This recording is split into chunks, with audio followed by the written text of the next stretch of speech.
Hello friends, सीखो India classes में आप सभी का स्वागत है।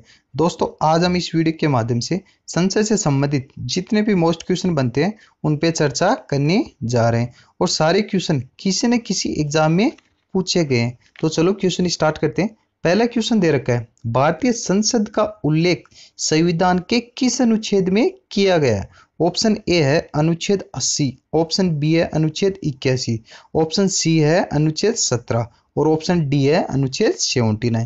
पहले दोस्तों मैं आपको चारों ऑप्शन के बारे में डिटेल से बताऊंगा, फिर आप देख लेना कि सही आंसर कौन सा होगा। ऑप्शन ए है अनुच्छेद 80, तो अनुच्छेद 80 दोस्तों राज्यसभा से संबंधित है। ऑप्शन बी है अनुच्छेद 81, तो दोस्तों अनुच्छेद 81 लोकसभा से संबंधित है।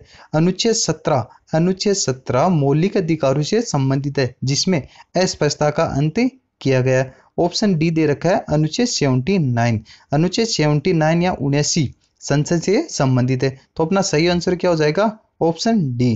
दोस्तों मैंने इससे पहले वाले वीडियो में आपको बताया था कि संसद का निर्माण राज्यसभा, लोकसभा और राष्ट्रपति तीनों से मिलकर होता है। तो राज्यसभा का उल्लेख हो गया अनुच्छेद 80 में, लोकसभा का उल्लेख हो गया अनुच्छेद 81 में और राष्ट्रपति का उल्लेख अनुच्छेद 52 में किया गया। अगला क्वेश्चन है, भारतीय संसद में लोकसभा को किस नाम से जाना जाता है? या अपन ये बोले कि लोकसभा को और किस नाम से जाना जाता है? ऑप्शन ए दे रखा है हाउस ऑफ लॉर्ड, तो दोस्तों हाउस ऑफ लॉर्ड यूके की संसद का एक सदन है। ऑप्शन बी है हाउस ऑफ पीपल, तो दोस्तों मैंने इससे पहले वाली वीडियो में आपको बताया था कि लोकसभा को हाउस ऑफ पीपल भी कहा जाता है। ऑप्शन सी है अपर हाउस, तो अपर हाउस किसको बोला जाता है? राज्यसभा को बोला जाता है।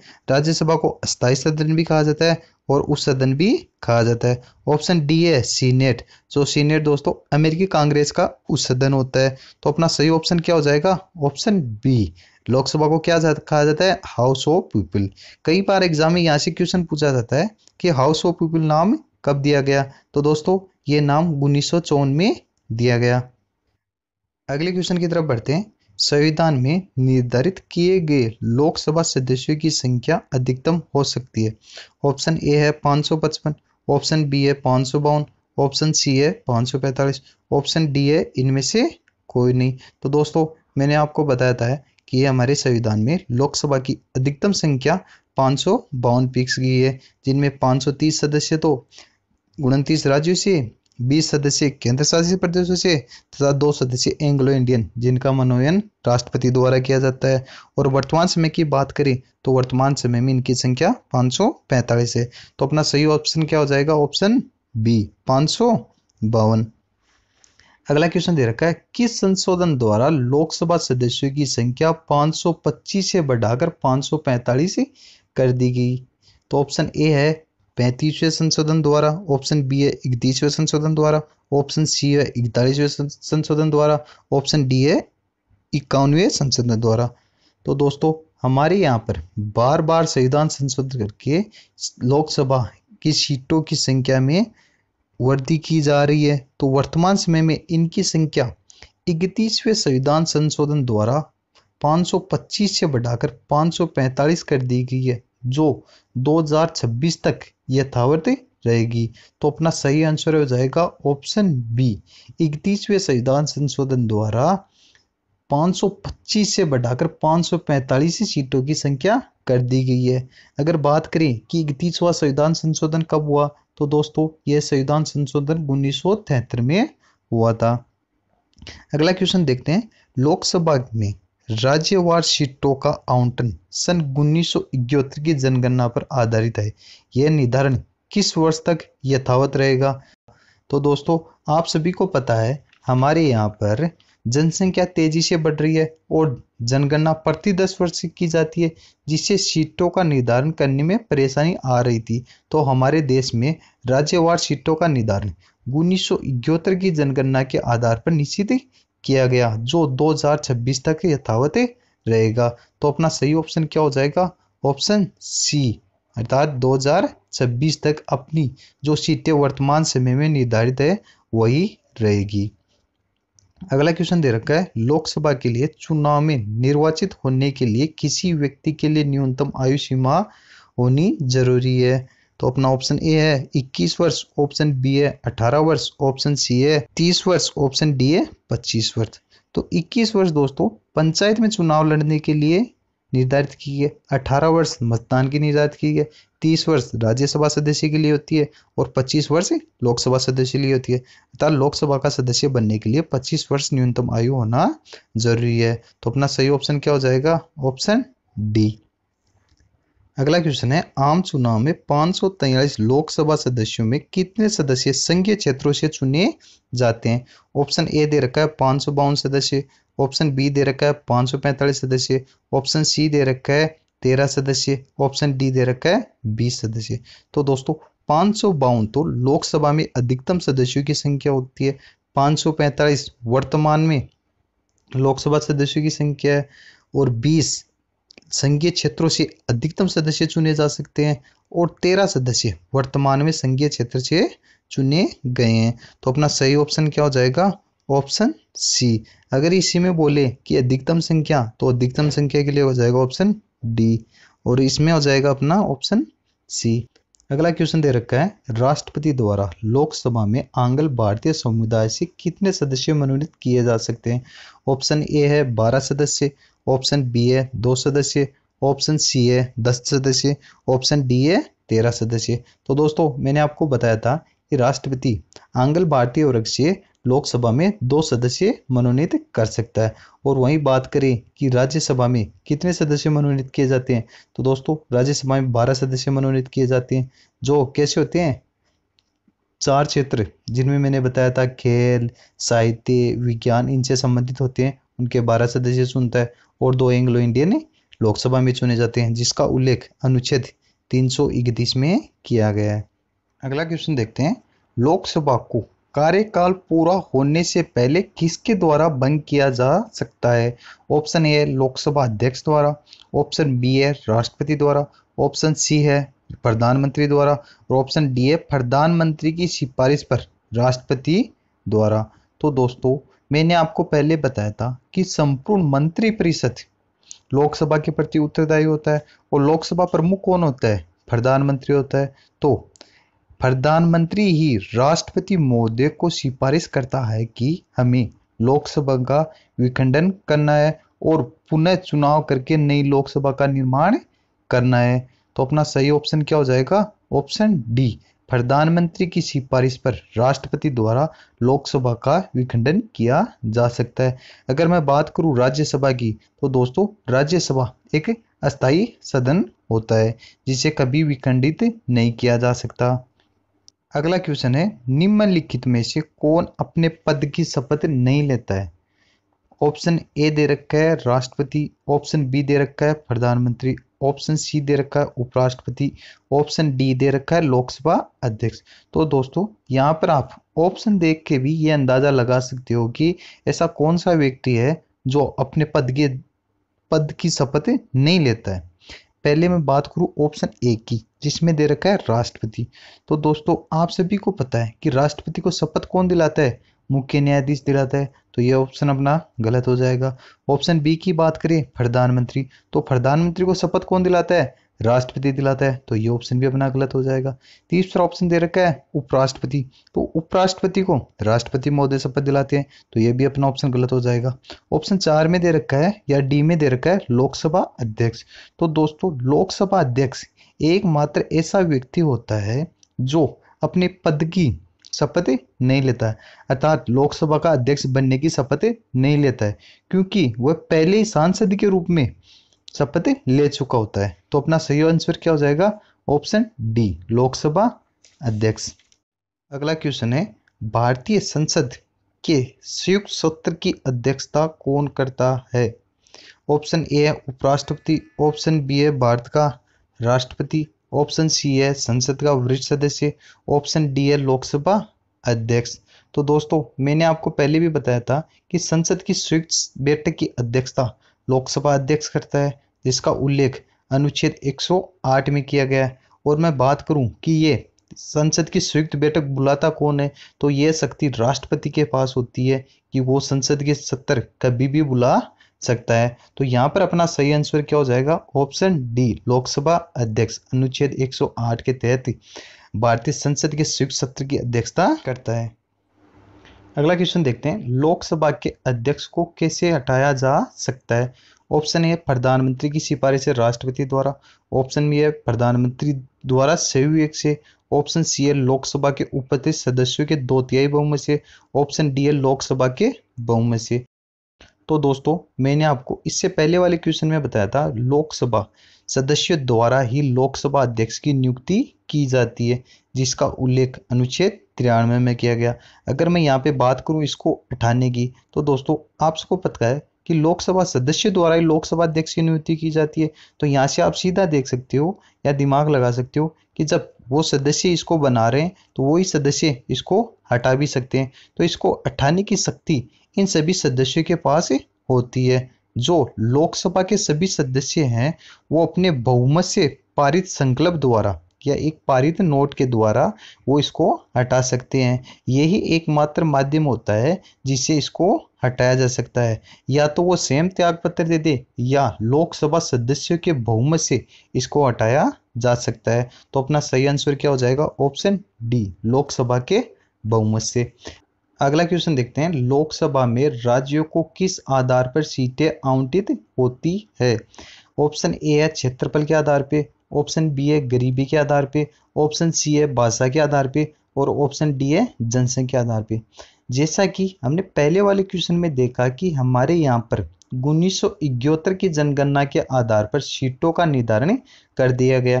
तो उससे भी दोस्तों आप समझ सकते हो कि सीटों का निर्धारण जनसंख्या के आधार पर किया जाता है।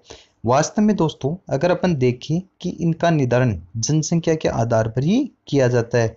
अगर अपन बात करें ऑप्शन ए की, तो अगर क्षेत्रफल के आधार पर सीटों का आवंटन किया जाता तो 29 राज्यों में क्षेत्रफल की दृष्टि से सबसे बड़ा राज्य राजस्थान है। तो इस हिसाब से सबसे ज़्यादा सीटें राजस्थान के पास होनी चाहिए, लेकिन सबसे ज़्यादा सीटें यूपी के पास है, क्योंकि जनसंख्या में सबसे ज़्यादा या सबसे बड़ा राज्य कौन सा है?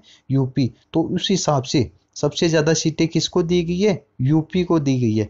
अगर मैं बात करूं वर्तमान समय में यूपी के पास कितनी सीटें हैं, तो वर्तमान समय में यूपी के पास 80 सीटें हैं। और बात करें अपने राजस्थान की, तो राजस्थान में लोकसभा के लिए 25 सीटें आवंटित की गई है। तो यहाँ पे अपना सही ऑप्शन क्या हो जाएगा? ऑप्शन डी, अर्थात जनसंख्या के आधार पर सीटों का आवंटन किया जाता है। अगर राज्यसभा हो चाहे लोकसभा, दोनों में जनसंख्या के आधार पर ही सीटों का आवंटन किया जा सकता है। जहाँ पे अपन ने देखा कि सबसे ज़्यादा जनसंख्या किसकी है? यूपी की। तो सबसे ज़्यादा सीटों की संख्या किसके पास हो गई?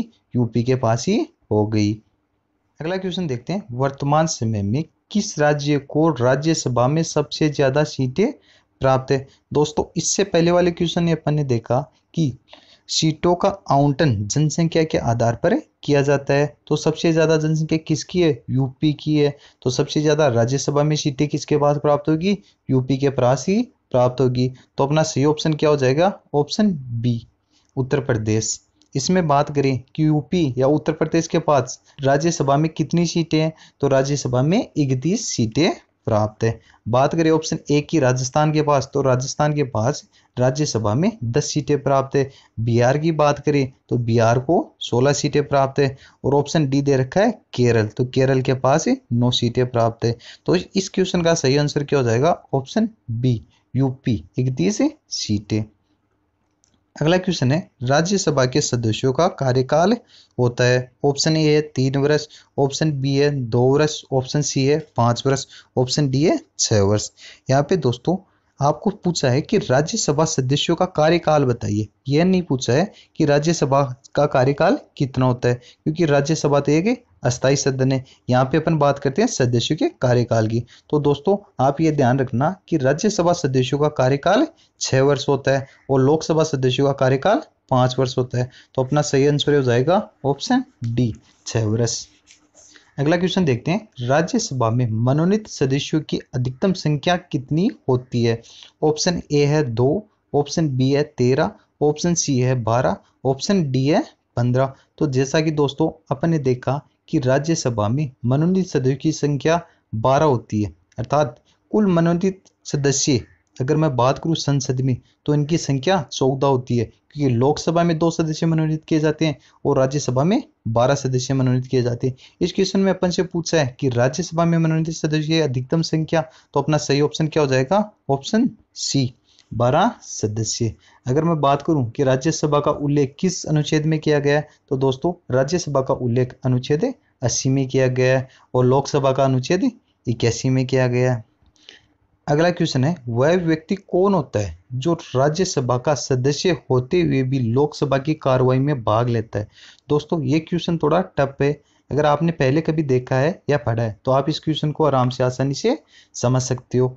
आपको ऑप्शन दे रखा है राज्यसभा मनोनीत सदस्य, अर्थात राज्यसभा में जो मनोनीत सदस्य होते हैं वो। ऑप्शन बी दे रखा है मंत्री जो राज्यसभा का सदस्य हो। ऑप्शन सी दे रखा है राज्यसभा का उपसभापति और ऑप्शन डी दे रखा है राज्यसभा का अध्यक्ष। तो मैंने आपको बताया था कि संपूर्ण मंत्रिपरिषद लोकसभा के प्रति उत्तरदायी होता है। तो दोस्तों वह व्यक्ति जो राज्यसभा का सदस्य हो एवं साथ ही किसी भी विभाग का मंत्री हो वह लोकसभा की कार्रवाई में भाग ले सकता है। तो अपना सही ऑप्शन क्या हो जाएगा? ऑप्शन बी, मंत्री जो राज्यसभा का सदस्य हो। अर्थात राज्यसभा का कोई भी सदस्य जिसको मंत्री पद प्राप्त है वह लोकसभा की कार्रवाई में भाग ले सकता है। तो अपना सही ऑप्शन क्या होगा? Option B. अगला क्वेश्चन देखते हैं, संसद से किसी सदस्य की सदस्यता तब समाप्त हो जाती है जब कोई सदस्य संसद को बिना सूचित किए हुए अनुपस्थित रहता है। ए है 120 दिन, ऑप्शन बी है 30 दिन, ऑप्शन सी है 90 दिन, ऑप्शन डी है 60 दिन। यहाँ पर संसद का मतलब हो गया चाहे सदस्य लोकसभा का हो या राज्यसभा का हो। संसद की बैठक चल रही हो और बैठक चलने वाले 60 दिन में यदि वह या कोई व्यक्ति बिना सूचित किए हुए अनुपस्थित रहता है तो उसकी सदस्यता समाप्त हो जाती है। वहीं अगर अपन बात करें यदि व्यक्ति पहले ही अपना कारण बताकर सूचित कर देता है तो उसकी सदस्यता बनी रहती है या समाप्त नहीं होती है। तो व्यक्ति को 60 दिन के भीतर सूचित करना जरूरी होता है। तो अपना सही आंसर क्या हो जाएगा? ऑप्शन डी, 60 दिन। आगे बढ़ते हैं, एक वर्ष में कम से कम कितनी बार संसद की बैठक होना अनिवार्य है? ऑप्शन ए है 3 बार, ऑप्शन बी है 2 बार, ऑप्शन सी है 4 बार और ऑप्शन डी है 5 बार। तो दोस्तों संसद में हमारे यहाँ पर नियमित रूप से 3 बैठक तो बुलाई जाती है या बुलाई जा रही है। पहली बैठक जो साल के शुरुआती दिनों में होती है अर्थात फरवरी महीने में होती है जिसे बजट सत्र के नाम से बोला जाता है, और दूसरी बैठक जुलाई महीने में बुलाई जाती है जिसे मानसूनी सत्र बोला जाता है, और तीसरी बैठक नवंबर या दिसंबर महीने में बुलाई जाती है जिसे शीतकालीन सत्र कहा जाता है। ये तो हमारे यहाँ पर 3 बैठकें नियमित रूप से बुलाई जाती है, लेकिन प्रश्न में पूछा गया है कम से कम कितनी बैठक बुलाई जानी अनिवार्य है। बात कर रहे हैं 1 साल की। तो दोस्तों हमारे संविधान में उल्लेख किया गया है कि संसद की 6 माह के भीतर एक बैठक होना जरूरी है। तो अपन बात करें पूरी साल की तो साल में कितनी बैठक होना जरूरी है? 2 बैठक होना जरूरी है। यहाँ से दोस्तों 3-4 क्वेश्चन और बनते हैं। पहले क्वेश्चन की मैं बात करूँ कि सत्र कौन कौन से होते हैं, तो दोस्तों मैंने आपको 3 सत्र, पहला सत्र जिसे क्या बोलते हैं अपन, जो फरवरी माह में बुलाया जाता है उसे बोलते हैं अपन बजट सत्र। दूसरा बुलाया जाता है जुलाई में जिसे अपन ने क्या बोला, मानसूनी सत्र। और तीसरा कौन कब बुलाया जाता है, नवंबर या दिसंबर में, जिसे बोला जाता है शीतकालीन सत्र। कौन सा सत्र कब होता है ये मैंने आपको अभी बताया और 3 सत्रों के बारे में बताया। अगला क्वेश्चन इसमें बन सकता है कितने माह में बैठक होना अनिवार्य है, तो दोस्तों मैंने बताया कि 6 माह में एक बैठक होना अनिवार्य है। और साल की बात करें तो साल में 2 बैठक अनिवार्य है। यहाँ से यह क्वेश्चन भी बन सकता है कि 2 बैठकों में कितना अंतर हो सकता है। तो दोस्तों अपने संविधान में वर्णन किया गया है कि संसद की 2 बैठकों में अधिकतम 6 माह का अंतर हो सकता है। तो यहाँ पे अपना ऑप्शन सही क्या हो जाएगा, ऑप्शन बी, अर्थात एक वर्ष में 2 बैठक बुलाना अनिवार्य है। अगला क्वेश्चन देखते हैं, लोकसभा चुनाव का कोई प्रत्याशी अपनी जमानत खो देता है यदि उसे प्राप्त ना हो सके। ऑप्शन ए है वैध मतों का 1/5, ऑप्शन बी है वैध मतों का 1/3, ऑप्शन सी है वैध मतों का 1/6, ऑप्शन डी है वैध मतों का 1/4। दोस्तों यहाँ पर मैं आपको बताना चाहूँगा कि राष्ट्रपति का चुनाव हो या पंचायत का चुनाव हो, कोई भी छोटा या बड़ा चुनाव हो, सभी चुनाव में उम्मीदवार को एक जमानत राशि जमा करवानी पड़ती है। अगर कोई उम्मीदवार मतदान में वैध मतों का 1/6 मत प्राप्त नहीं कर पाता है तो उसकी जमानत जब्त कर ली जाती है। तो अपना सही ऑप्शन क्या हो जाएगा? ऑप्शन सी, अर्थात व्यक्ति को वैध मतों का 1/6 मत तो प्राप्त होने चाहिए। अगर उसे 1/6 वैध मतों का 1/6 प्राप्त नहीं होता है तो उसकी जमानत जब्त कर ली जाती है, उसे उसकी जमानत वापस नहीं दी जाती है, उसकी जमानत राशि निर्वाचन आयोग ही रख लेता है। अगला क्वेश्चन है, किस सदन में अध्यक्ष उस सदन का सदस्य नहीं होता है? तो दोस्तों मैंने आपको पहले भी बताया था कि राज्यसभा का सभापति अर्थात उपराष्ट्रपति एक ऐसा सदस्य होता है या व्यक्ति होता है जो अपने सदन का अध्यक्ष तो होता है लेकिन उसका सदस्य नहीं होता है। तो अपना सही आंसर क्या हो जाएगा? Option B. अगला क्वेश्चन है, लोकसभा की पहली महिला अध्यक्ष कौन थी? ऑप्शन ए है गणेश वासुदेव, ऑप्शन बी है सोनिया गांधी, ऑप्शन सी है इंदिरा गांधी, ऑप्शन डी है मीरा कुमार। तो दोस्तों मैंने आपको पहले वाली वीडियो में बताया था कि अपनी पहली महिला लोकसभा अध्यक्ष मीरा कुमार थी। और बात करें पहले लोकसभा अध्यक्ष की तो पहला लोकसभा अध्यक्ष गणेश वासुदेव थे। तो अपना सही आंसर यहाँ पे क्या हो जाएगा? ऑप्शन डी, मीरा कुमार पहली महिला लोकसभा अध्यक्ष थी। अगला क्वेश्चन देखते हैं, भारतीय संसद का जनता द्वारा निर्वाचित सदन निम्न में से कौन सा है? ऑप्शन ए है लोकसभा, ऑप्शन बी है राज्यसभा, ऑप्शन सी है दोनों, ऑप्शन डी है इनमें से कोई नहीं। तो दोस्तों मैंने आपको बताया कि लोकसभा सदस्यों का निर्वाचन डायरेक्ट जनता द्वारा किया जाता है।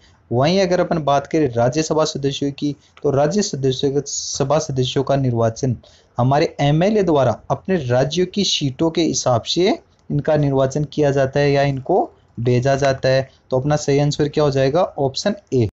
आगे दोस्तों आपको कुछ संसद से संबंधित महत्वपूर्ण तथ्य दे रखे हैं जिनके बारे में आपको जानकारी होना अति आवश्यक है, क्योंकि दोस्तों ये अपने बेसिक जीवन में भी काम में आते हैं। और बात करें प्रतियोगी परीक्षाओं के लिए तो दोस्तों ये प्रतियोगी परीक्षाओं के लिए भी बहुत ही महत्वपूर्ण है। तो दोस्तों अगर वीडियो अच्छा लगे तो लाइक शेयर एंड सब्सक्राइब करना ना भूलें और तथ्य को भी एक बार जरूर देखें।